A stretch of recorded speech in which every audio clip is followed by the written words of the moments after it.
The vending machine coffee tasted like burnt regret. But at 3 in the morning, it was the only thing keeping me awake in the airport control tower. My name is Colton Hayes, and I guide planes through the darkness while my own life crashes around me. The group text notification lit up my phone like a warning beacon. Family chat. Mira, my wife of 12 years, had shared another one of her spontaneous selfies.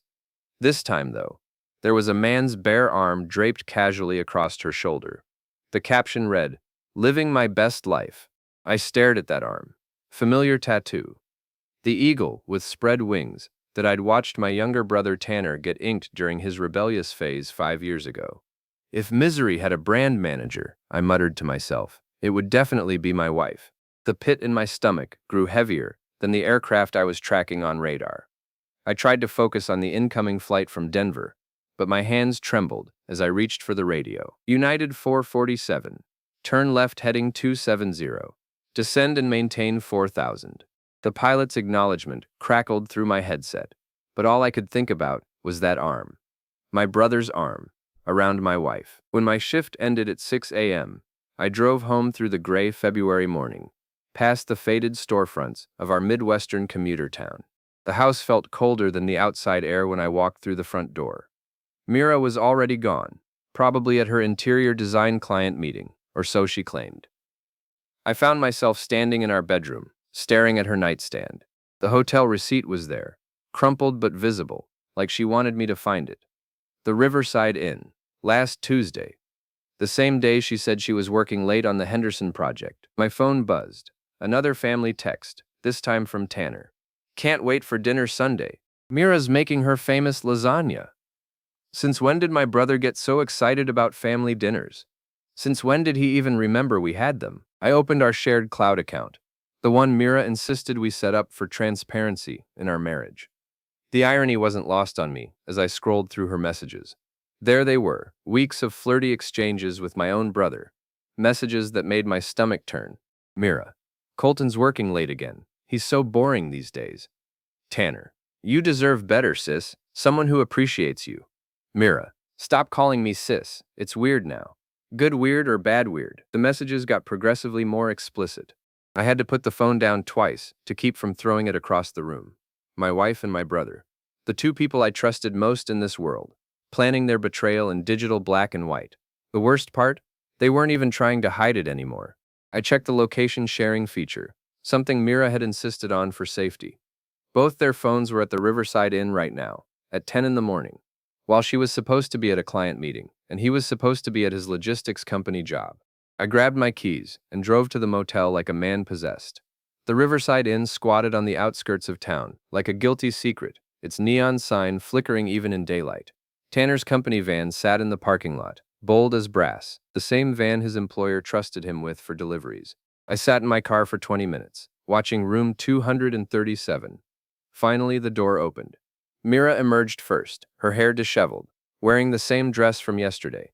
Tanner followed, adjusting his belt, grinning like he'd won the lottery. They kissed, right there in the parking lot. My wife kissed my brother like I didn't exist. Something cold settled in my chest. I waited until they drove away in separate directions. Then I walked over to Tanner's van.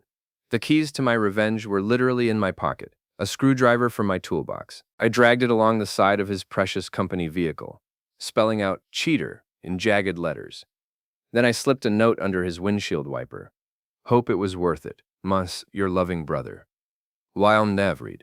Sekip Mrs. Patterson from across the street was walking her poodle.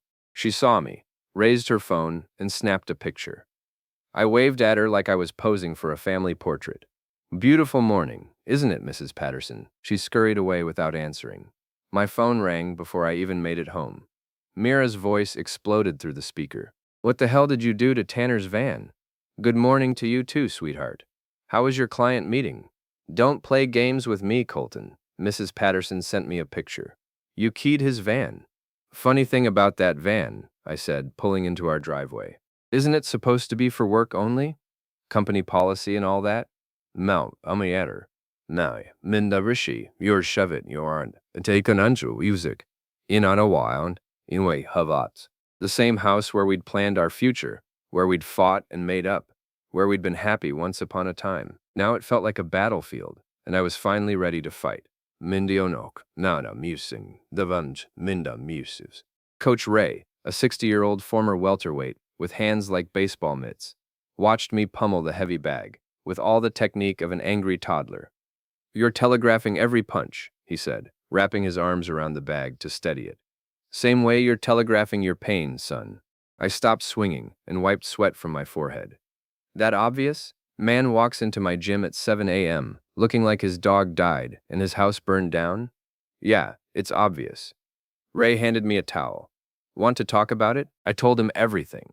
The affair, the betrayal, the complete humiliation of being cuckolded by my own brother. Ray listened without judgment, occasionally nodding like he'd heard this story before. "Here's what you don't do," he said when I finished. "You don't hit back yet. You outsmart them. Get dirty, but stay smart. Make them destroy themselves." "How?" "Patience and evidence, lots of evidence." That Sunday, the family dinner from hell unfolded exactly as I'd expected. Mom had made her pot roast, Dad carved like he was performing surgery, and Tanner arrived 30 minutes late with a shit-eating grin and a bottle of wine. "Sorry I'm late," he announced. "Work's been crazy busy. I almost choked on my mashed potatoes." "Yeah, I bet those motel deliveries are really time-consuming." Mira shot me a warning look. Tanner's smile faltered for just a second. "Motel deliveries?" Mom asked, refilling the gravy boat. "Nothing, Mom," Mira said quickly. "Colton's just being Colton, but I was just getting started." Throughout dinner, I dropped little bombs, comments about company vehicle policies, jokes about interior designers who work such unusual hours, references to the Riverside Inn's recent renovations. Each comment made Mira squirm a little more. Tanner kept drinking wine like it was water. Finally, Mira exploded. "You know what, Colton? I'm tired of your sarcasm and your passive-aggressive bullshit. Tanner and I are together now. Deal with it. If you can't handle that like an adult, maybe we should just get divorced." The silence that followed was deafening. Mom dropped her fork. Dad stopped chewing. My 15-year-old daughter Emma, visiting for the weekend, looked up from her phone with wide eyes. "Well," I said, setting down my napkin. "Should I call you sis now, Tanner, or just mistake?" Tanner stood up so fast his chair fell backward. "You want to do this right here? Right now?" "Sit down," I said calmly. "You've done enough damage for one family dinner." But Tanner was drunk on wine and arrogance. He came around the table, chest puffed out like a peacock.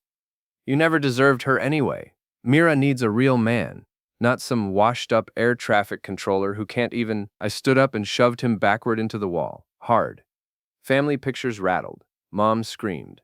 But I didn't throw a punch. I just looked him in the eye and said, "Finish that sentence. I dare you." Tanner's bravado evaporated.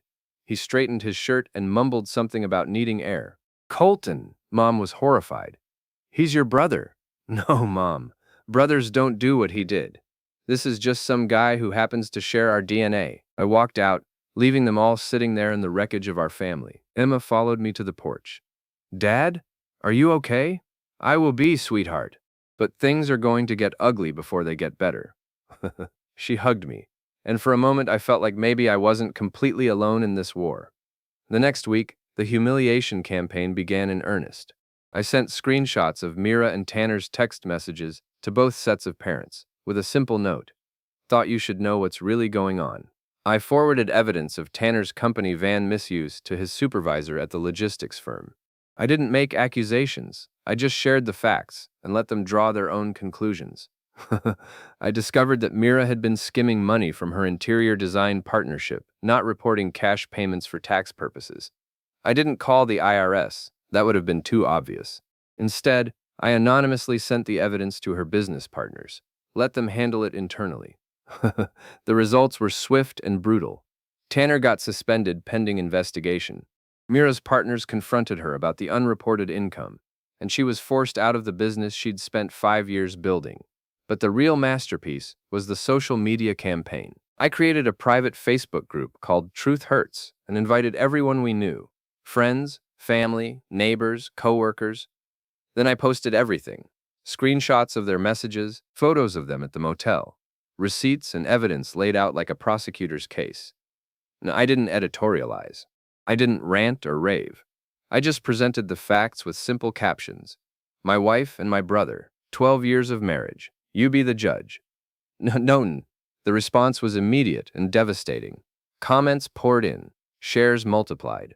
Within hours, everyone in our social circle knew the truth. Mira's friends turned on her. The same women who used to praise her independence and free spirit now called her a homewrecker and a cheat. Tanner became a pariah at the local bars where he used to hold court. The best part? It was all true. Every word, every image, every piece of evidence was completely accurate. They couldn't claim I was lying or exaggerating. They could only face the consequences of their choices. 3 days later, Mira showed up at the airport control tower during my shift. Security called up to warn me that my very upset wife was demanding to see me. I found her in the parking lot, mascara streaked, hair wild, looking like she hadn't slept in days. You destroyed everything, she screamed. My business, my friendships, my reputation, everything. Funny, I said, leaning against my car. I don't remember forcing you to sleep with my brother. That was all you, sweetheart. I made a mistake. People make mistakes. A mistake is forgetting to pick up milk. What you did was a choice, a series of choices, and choices have consequences. She started crying then, the ugly kind of crying, that comes from realizing you've lost everything that mattered. For a moment, I almost felt sorry for her. Almost. If you're here for an apology, I said, unlocking my car, you better bring a time machine. I drove away, leaving her standing in the parking lot, like the wreckage of our marriage made flesh. The divorce papers arrived on a Tuesday, delivered by a process server who looked like he'd rather be anywhere else. Mira was demanding the house, alimony, and half of everything I'd worked for over 12 years of marriage. Her grounds: emotional cruelty and mental abuse. I laughed so hard I nearly choked on my morning coffee. If tears could clean carpets, I told my reflection in the bathroom mirror, our living room would sparkle. But I wasn't laughing when I called my lawyer, Janet Morrison, a steel-haired woman who'd handled more messy divorces than a soap opera writer. She's claiming you abused her emotionally, Janet said, reviewing the papers. Says you systematically destroyed her life and reputation. I systematically revealed the truth about her life and reputation. There's a difference, not always in court. We need to be smart about this, Colton. Document everything, but don't give her ammunition for her abuse claims. Smart. Right. That's what Coach Ray had said too. Get dirty, but stay smart. I moved all our joint savings into a separate account, perfectly legal, since both our names were on it.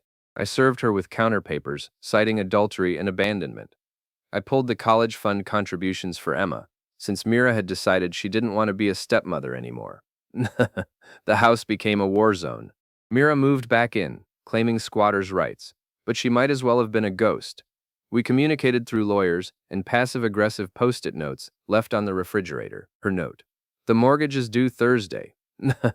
My response: so is your rent. Start paying or start packing. Tanner, meanwhile, had been fired from his logistics job. The company van incident was just the beginning. They'd discovered he'd been using company resources for personal business for months. He was facing potential criminal charges for theft of services. He started showing up at my house, demanding to talk like men. I ignored him until the night he cornered me at the Holding Pattern, the local dive bar where I'd been drowning my sorrows in whiskey and self-pity. This has gone far enough, he said, sliding into the booth across from me. He looked terrible, unshaven, hollow-eyed, wearing the same clothes he'd had on 3 days ago. Has it? Because from where I sit, it's just getting started. I lost my job, Colton, my apartment, everything, and I lost my wife and my brother. We're even. She loves me. I signaled the bartender for another whiskey. She loved me too, once upon a time. Didn't stop her from throwing it away for a quick thrill with her husband's brother. It wasn't like that. It just happened. Bullshit. Affairs don't just happen. They're planned, executed, and covered up. You both made choices, and now you get to live with them. Tanner's face flushed red. You always thought you were better than me. Smarter, more successful, more responsible. Well, guess what? Your wife preferred the screw-up brother. Something cold and sharp twisted in my chest. I finished my whiskey and stood up. You want to know the difference between us, Tanner? When I destroy someone, I do it completely. I walked out to the parking lot. Tanner followed, still running his mouth about fairness and second chances and how I'd always been the favorite son. I stopped next to his beat-up Honda, the car he'd bought after losing the company van. "You took my wife," I said, picking up a baseball bat from my trunk, the one I kept for emergencies. "I'm taking your dignity." I swung the bat into his windshield. The glass spider-webbed, but didn't shatter. Tanner jumped back, shouting something about calling the cops. "Go ahead," I said, taking another swing at his headlights. "Tell them how your brother caught you screwing his wife and decided to redecorate your car." The headlights exploded in showers of glass and plastic. Tanner was backing away, his face pale in the streetlight. "You're crazy. You've lost your mind." I stopped swinging and looked at him, really looked at him. This pathetic, sniveling man who'd helped destroy my marriage was afraid of me. "Good. No, Tanner, I've found my mind. For the first time in months, I know exactly what I'm doing." I drew back the bat one more time and brought it down on his hood with a sound like thunder. The metal crumpled, and the alarm started wailing. "Next time you want to play with someone else's toys," I said, dropping the bat at his feet, "make sure you can handle the consequences." I got in my car and drove away, leaving him standing next to his destroyed Honda in the parking lot of the holding pattern. 3 regulars had watched the whole thing from the bar window. By morning, everyone in town would know that Colton Hayes had finally snapped, but I hadn't snapped.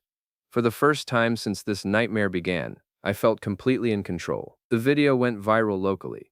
Someone had recorded the whole confrontation on their phone and posted it to Facebook with the caption, "Cheater gets what he deserves." Within hours, it had been shared hundreds of times. The comments were brutal. "Play stupid games, win stupid prizes. Don't mess with a man's wife if you can't handle the consequences. Tanner Hayes is a piece of trash who got exactly what he deserved."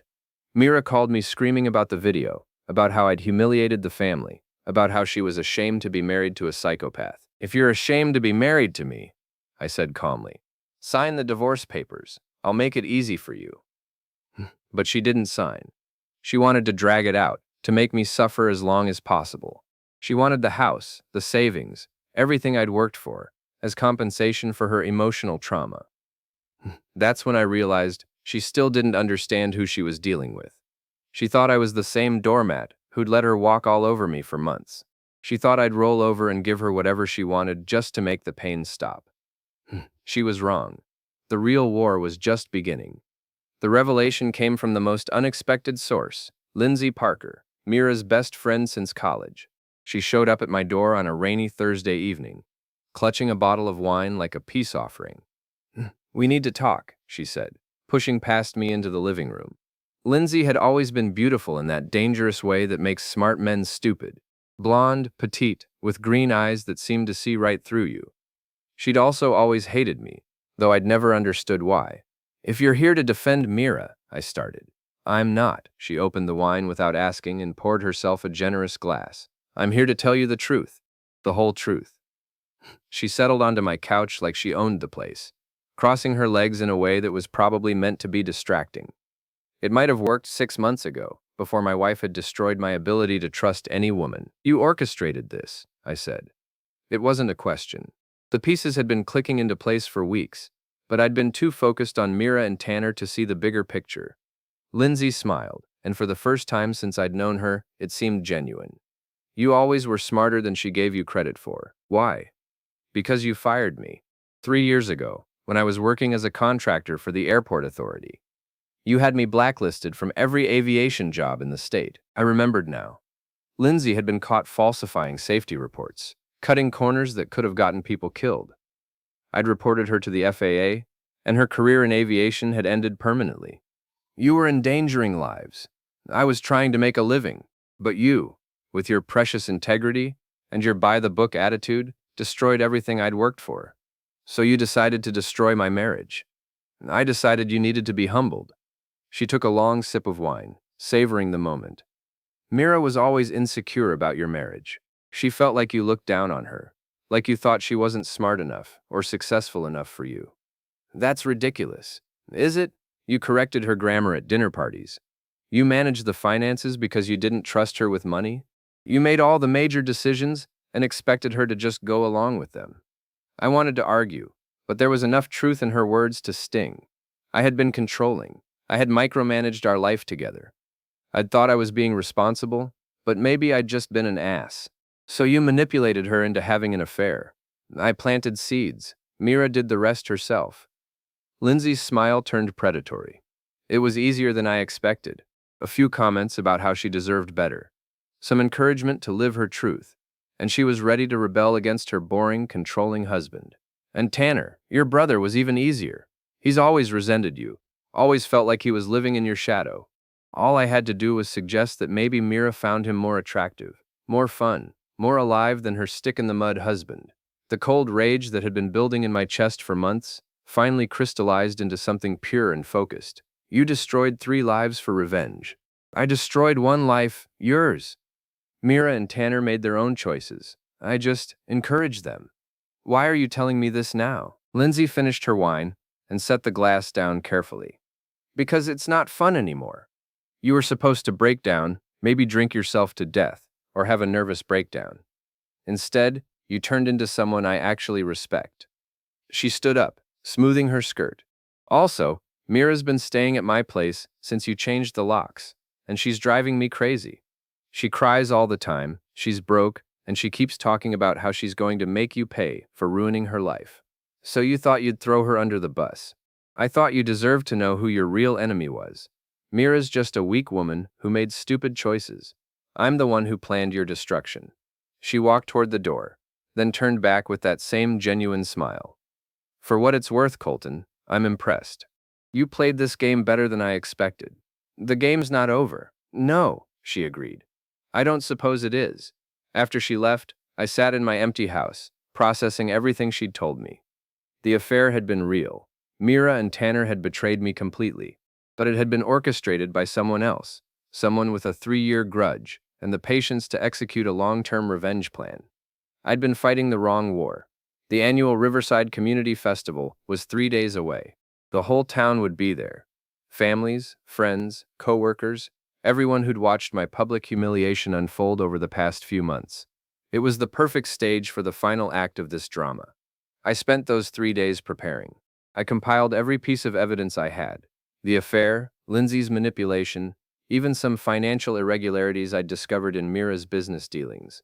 I created a presentation that would make a prosecutor weep with joy. Then I called in some favors. Coach Ray and his boxing gym buddies owed me money from a poker game. My coworkers at the airport had seen how the divorce was destroying me and wanted to help. Even Emma, my daughter, was ready to support her father against the people who'd hurt him. Dad, she said when I explained my plan, are you sure about this? Once you do this, there's no going back. There's already no going back, sweetheart. Sometimes you have to burn everything down to build something better. The festival dawned bright and clear, perfect weather for a public execution. The Riverside Community Festival transformed our tired little town into something almost magical. Food trucks lined Main Street. Local bands played on the gazebo stage, and families spread blankets on the grass, while children ran between the booths with sticky fingers and bright smiles. I'd volunteered to help with the audio-visual setup for the main stage, a perfect cover for what I really had planned.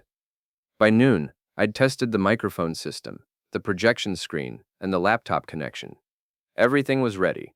Mira and Tanner arrived together around 2 o'clock, making their public debut as a couple. She wore a sundress that I'd bought her for our anniversary 2 years ago. He had his arm around her waist like he owned her. The crowd's reaction was subtle, but unmistakable. Conversations died when they passed. People turned away or whispered behind their hands. They were pariahs, pretending to be royalty, and everyone could see it except them. My parents were there, looking uncomfortable and aged by the family drama. Lindsay stood near the beer tent, watching everything with the detached interest of someone viewing her own handiwork. Emma sat with some friends from school, occasionally glancing my way with worried eyes. At 4 o'clock, Mayor Davidson took the stage to announce the winners of the pie contest and thanked the volunteers who'd made the festival possible. I waited until he finished. Then I walked up to the microphone. Excuse me, folks. I'd like to say a few words, if that's okay. Mayor Davidson looked confused but stepped aside. The crowd quieted, sensing drama in the air like animals before a storm. My name is Colton Hayes. Most of you know me. I've lived in this town for 15 years, worked at the airport, coached Little League, volunteered at the fire department. I've been part of this community, and this community has been part of me. I could see Mira pushing through the crowd, panic in her eyes. Tanner was right behind her, his face pale. 6 months ago, I discovered that my wife was having an affair with my brother. Some of you already know this story. You've seen the evidence, heard the gossip, watched the drama unfold in real time on social media. The crowd was completely silent now. Even the children seemed to sense that something important was happening.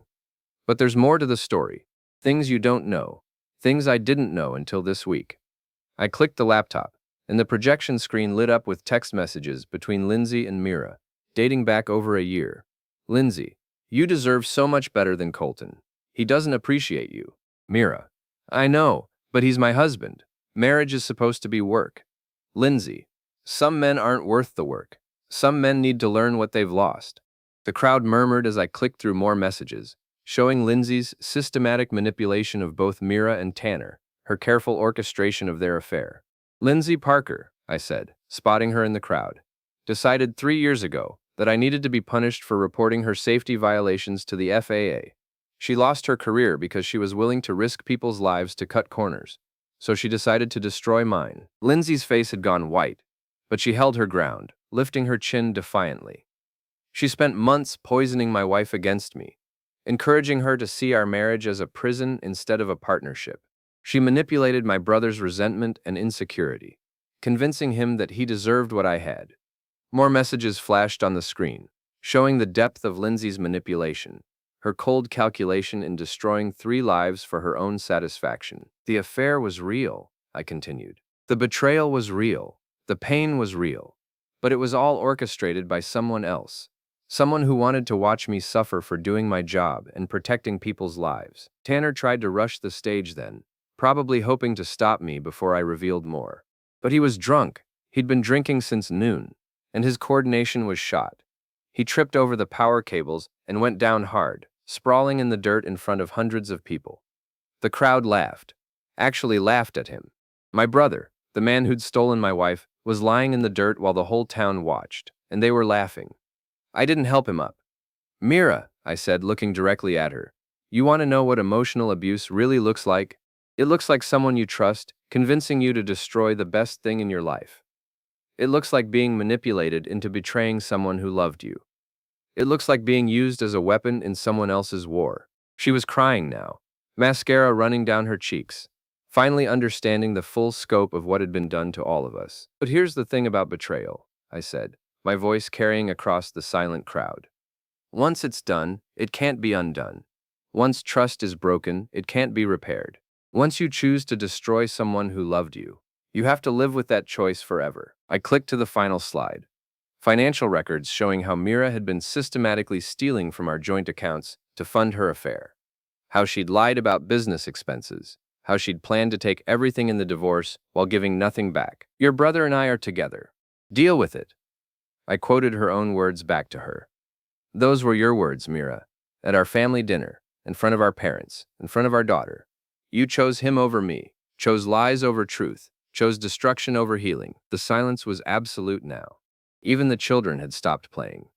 So here's my choice, I said, looking out at the crowd of people I'd called friends and neighbors for 15 years. I choose to be done. Done with the lies, done with the manipulation, done with people who think love is a game and marriage is a joke. I turned off the microphone and walked off the stage. The crowd parted in front of me like water, creating a clear path to the parking lot. Behind me, I could hear the chaos beginning, voices raised in anger and accusation. Mira sobbing, Tanner trying to explain himself to anyone who would listen. But I didn't look back. Emma caught up with me at my truck. Dad, are you okay? I will be, sweetheart.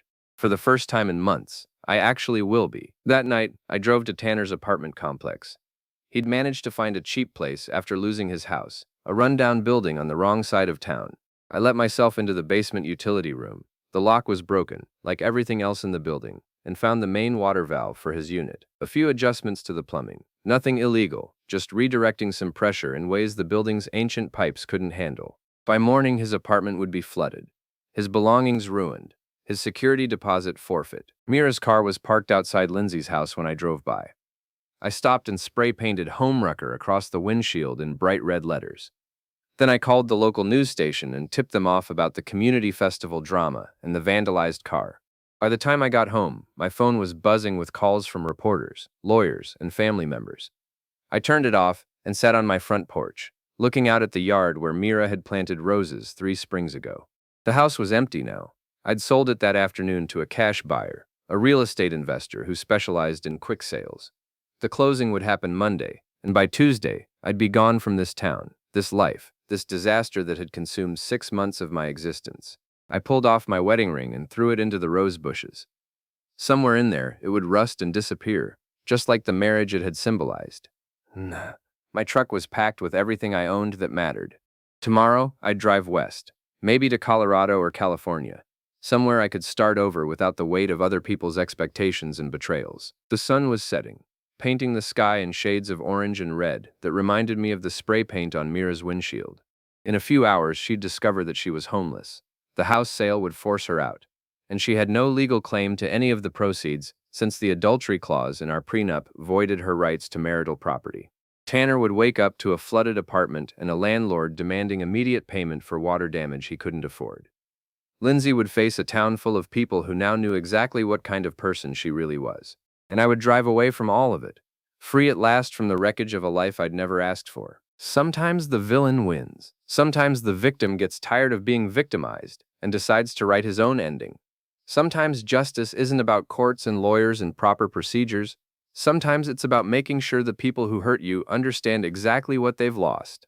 I stood up, stretched, and walked toward my truck. The engine started on the first try, and the headlights cut through the gathering darkness like promises of a better tomorrow. In my rearview mirror, I could see the house where I'd been happy once, where I'd believed in love and family and second chances. But I didn't look back for long. Some bridges are meant to be burned,